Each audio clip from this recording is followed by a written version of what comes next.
Husband, M32. Wants me to take care of his needs. I'm overwhelmed with our 3-month-old. I, 25F, gave birth in April to my beautiful son. He was my miracle baby. Many doctors told me I'd never be able to have a child on my own without meds or IVF. I didn't have the money or reliable partner for that, so I was just going to wait it out, and if the day ever came that I could afford it, I would try. I met my husband 3 years ago, while we were both in terrible, abusive relationships.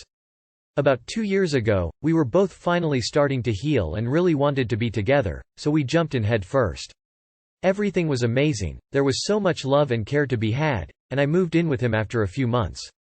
About a year ago, I had found out I was pregnant. We were ecstatic, it would be both of our first child, and we couldn't have been happier. Fast forward to now. We still both love each other deeply, at least I think he still loves me, I know I love him.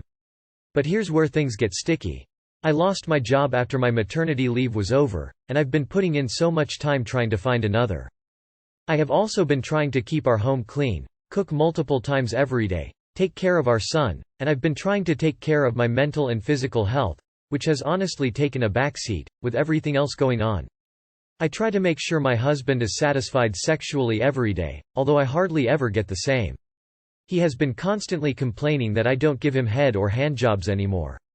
I just don't have the energy for it, and quite frankly, the time either.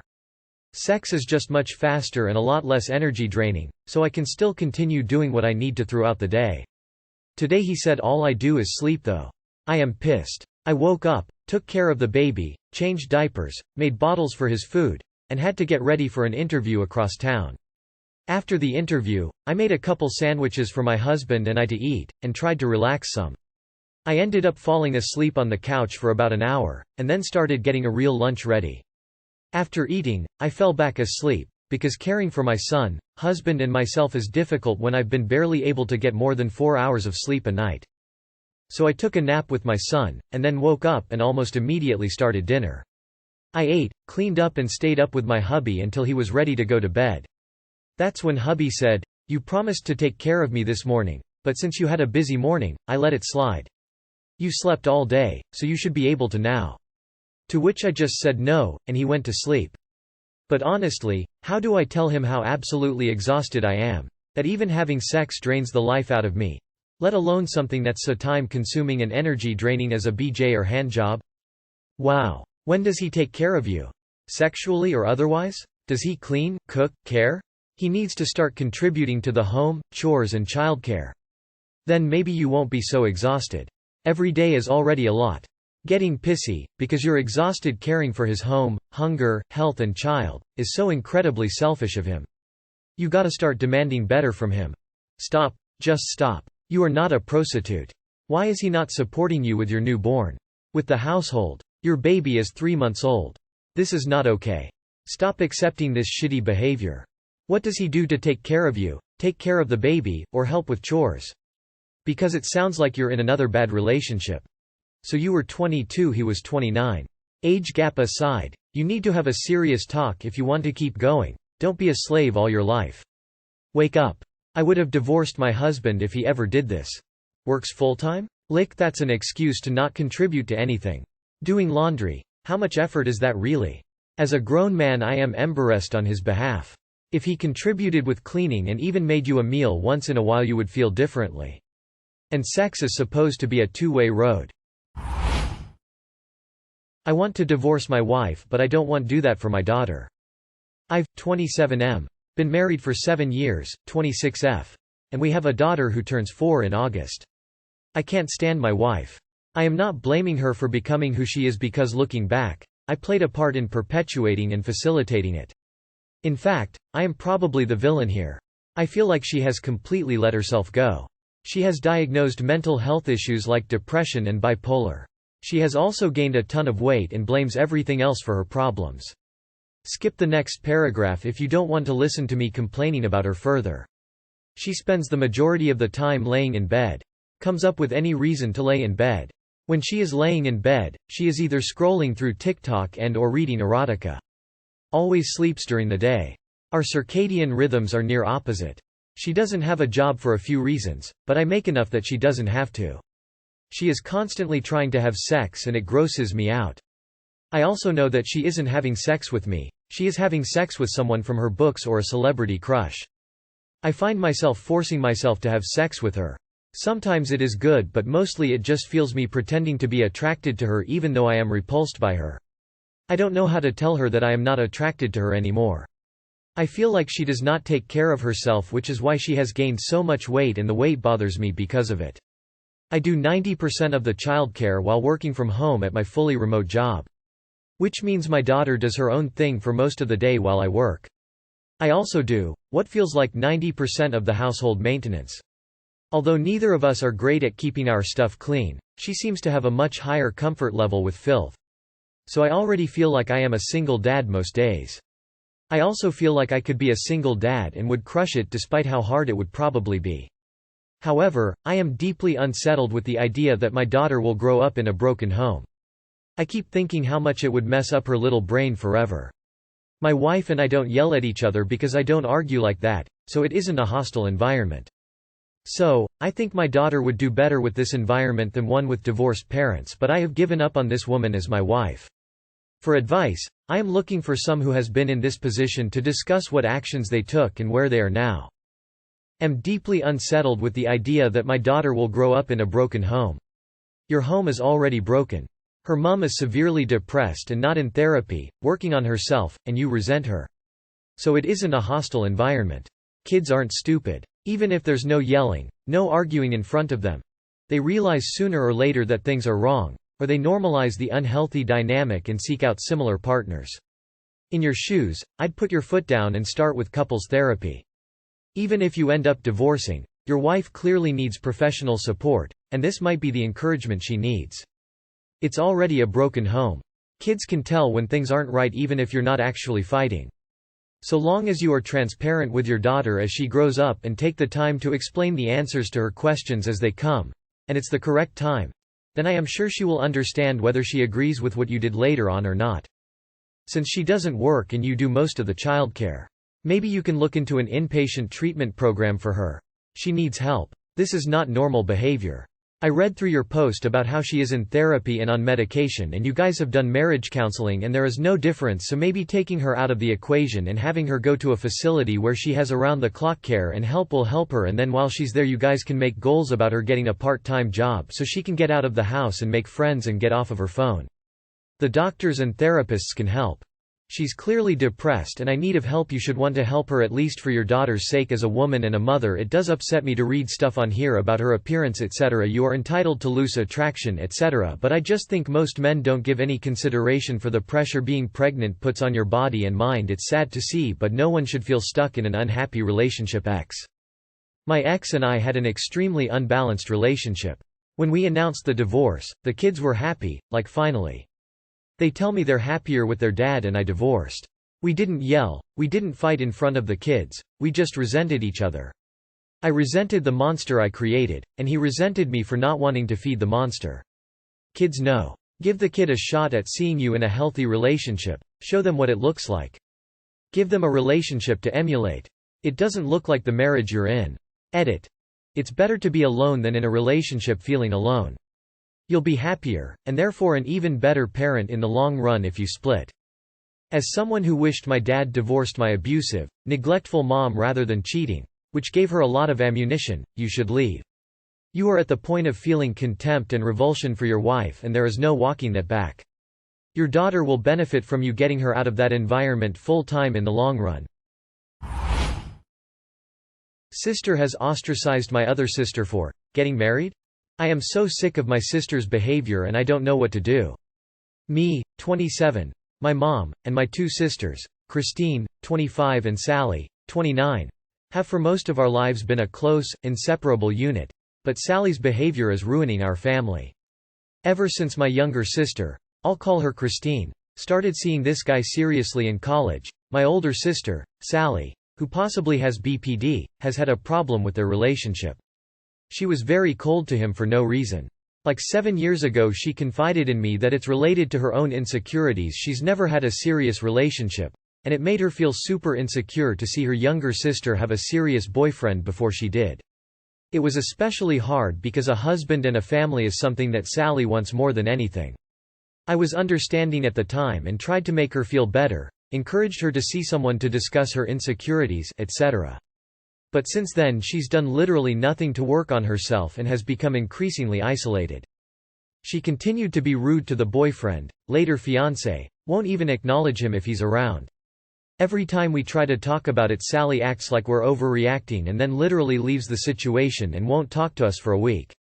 Christine obviously has become increasingly hurt and stopped maintaining a close relationship with Sally. Christine and the boyfriend recently eloped and Sally said nothing, not even a congratulations text. Most recently, Sally left our 4th of July family gathering because Christine and her husband showed up. We thought she was staying the entire weekend, but she left 3 days early. She acted like my mom and I were crazy when we said this hurt us because we were looking forward to spending time with her. We've tried multiple times to discuss this with Sally, but every time Sally says she has the right to make choices that affect her, just like everyone else in the family. I'm pretty sure this is a dig at my mom, who divorced our abusive dad years ago. I think Sally resents my mom for that, but again she's incapable of having a sustained conversation about her feelings, so I'm not sure. Sally will then leave the conversation and not speak to us for several weeks. It really feels emotionally abusive, manipulative, like we're being punished for confronting her. I just feel crazy at this point. Sally has ostracized Christine for getting married. That's it. I guess getting married is a crime. She has recently tried to justify her behavior by saying that Christine has been distant and not supportive of her for years. But how else would you expect Christine to act when Sally has treated her boyfriend like shit for that whole time? And Sally acts like we're crazy for being mad at her because she apparently has the right to behave however she wants without considering how it impacts Christine or our family. The worst part is that we can't discuss it with her because she flees at any attempt to have a conversation. Sorry for the long post. I'm just tired and mad and sad. A part of me is considering cutting Sally off because I'm so mad and tired of this shit. But then I feel bad because I know she's not entirely mentally well. I would welcome any advice. I'd stop talking to her until she gets therapy for her issues. Support your other sister and her husband. Neither of them has done anything wrong. If you still want contact, never mix the two sisters. Give Sally no info about Christine. As the oldest of 3, I had a twinge of jealousy when my younger brother got engaged, married before me. But I got over it in like 5 minutes and never spoke a word of it to anyone.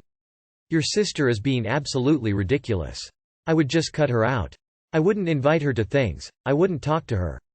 The price of admission for her to be in my life would be that she start acting like a grown-up and being nice to her sister and fiancé. If it is BPD, that's rough. Mine makes everything hurt, and when I don't like someone, sometimes the best I can do is ignore them or just leave. My wife finds confrontational conversations near impossible because of my BPD. I'm sorry. While it's treatable, the person needs to want to change, and for us all change is bad. I'm not trying to get you down, just saying that this is normal. Likely culprit? Her family unit has changed and she feels like someone has died or committed an unforgivable crime. If she's pissed at your sister, then she's likely formed an unhealthy attachment to her. Only advice I can give is read up on BPD and maybe join a support group for BPD family members. What does she do after her week-long tantrums? Just text again like everything's cool. Yeah, I'd cut her off. She needs to see the consequences of continuing down this path she's on. She has BPD, supposedly, and is untreated. Makes sense with how she is acting. However, it doesn't mean you have to accept it. Christine had the right idea. It feels abusive because it is. You all need to stop catering to the insanity. It's a tough spot, because it's family. But your sister is well on her way to becoming a femcel. Her dreams will stay that way if she behaves like this, and ruining her relationship with you and your other sister out of spite and jealousy. She needs therapy seriously, and in the meantime you should draw a line in the sand and keep her at an arm's length or NC if you feel that's best. You can't keep trying when she simply does not care. Having a personality disorder is not an excuse to be an awful person. It could turn out that maybe she genuinely is just a bitter person and it has nothing to do with an actual mental problem. You and your sister don't need someone to try and drag you down with her, especially not from your own family. My 25F. Parents are upset I'll be restarting my life and moving out in the middle of the pandemic. My parents were, and still are, hella paranoid about COVID. For the past 2.5 years, they Double mask and wear gloves everywhere. I mean everywhere. Even outside on a 100+ degree doing yard work or a walk to the mailbox with not a soul around. They turn the car AC off when a car nearby has their window down or when someone on the sidewalk is walking by. They do this on the freeway even, going 70+ mph. Wash every single grocery still. Standing in line at the grocery store? My dad has the rest of us go up while he stands 5–8 feet behind, nothing in his hand, so other shoppers have to stand behind him even further. It's his way of keeping other shoppers far away from us when we're at the cashier and bagging. If they take a walk in the park, they very obviously duck and dodge away from other walkers. If they're forced to walk by someone jogging, or close to someone in a store, they turn their head the other direction. Or walk off the path to pretend to take picture of flowers or whatnot, waiting until they pass. Just imagine a family of 4 in double masks on a bright, sunny day huddling away en masse to go stare at a random patch of grass whenever someone walks by. They go to tons of stores, funnily enough, but no restaurants, movies, meetups with friends, large events, anything outside the essentials and small stores they can wear a mask in and get out of quickly. Have made all the family do the same. Have asked me to stop auditioning, performing, my career is music. And no one in the family is allowed to go out and do anything outside of school or work. Of which, I do at home anyway. I nabbed a WFH job because that's the only job they would, basically, allow me to get. They're prepared to do this the rest of their lives. They've even stopped in-person events for their small business, which really slowed its progress. So I wore the double masks. Dealt with their panicked fussing if I didn't wear gloves in the store. Held off from everything, no events, no career progression, no social or romantic life because I cared about them, and because I needed to land a job and save money then eventually move out. Which I'm doing now. But they've learned I'm planning to restart my life once I do so. That means, I'm shocker. Going to volunteer, go on dates, audition for shows, live my young adult life like my 20s require. I might even grocery shop maskless, oh no. Because I have 0 friends. 0 romantic prospects. And my parents don't get it, and they can't handle it. I mentioned how I need my life to begin. And they ask, begin how? To do what? Maybe it's because they lived their lives already and can afford to live in seclusion like this, but I can't. I guess they want me to stay in my new apartment and work remotely on my computer and that's it. Just be inside all day? Oh, an occasional walk in the park, as a treat. Sigh. Oof. Caution is fine, and good. Especially surrounding COVID, but they are taking it to an extreme. You can be safe without letting it prevent you from living the rest of your life. My father is like this. Leave. They've lost all social skills and are trying to drag you into their agoraphobia by proxy. Don't stay in prison like this, it's not fair to yourself. Live your life. Not sure why they've gotten super paranoid, as you said they're not high risk, but we don't know what tomorrow will bring. You can start living life again, or regret not doing anything ever again. Not saying you can't be somewhere in between if you want, but don't regret your choices. Yeah, get away. What they say doesn't matter, they seem too far gone to be honest. As someone who lived with their parents until the age of 25 because of multiple factors, I know it's hard to accept sometimes, but it's your life, your parents' problems and decisions aren't yours. Do what makes you happy, and the occasional measured risk is healthy. Goodness. I think your mistake lies in telling them of your intentions. Once you move out, the only way they will know how you are actually living your life is if you, yourself, tell them. Time to learn how to politely keep your life private.